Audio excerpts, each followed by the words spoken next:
we start with a positive note where President Uhuru Kenyatta has paved the way for the Kenyans to participate in the forthcoming Rio Olympics in Brazil. The last obstacle was the anti-doping bill, and that has now been signed into law. And as Hassan Jumaa reports, the new law carries with it punitive measures for offenders. Kenya had been given a one-month extension on April 7th to comply with WADA regulations or face sanctions that could include a ban from this year's Olympic Games in Rio de Janeiro.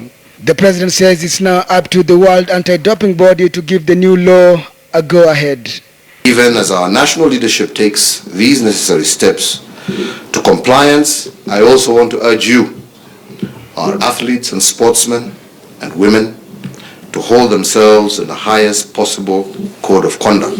While the bill clears athletes' road to Brazil, it leaves on its trail a huge task of complying with provisions on medical practitioners, chemists, importers, transporters, fitness centers, and sports organizations. The new law carries with it stringent measures aimed at curbing drug abuse by athletes and sports persons in general. The law demanded by WADA will criminalize doping in a country with a history of middle and long distance running excellence, but tainted by recent doping cases. About 40 Kenyan athletes have been banned for doping the last 3 years. The few cases of cheating that we have encountered in the past are not a reflection on the integrity of our athletes and sportsmen and women.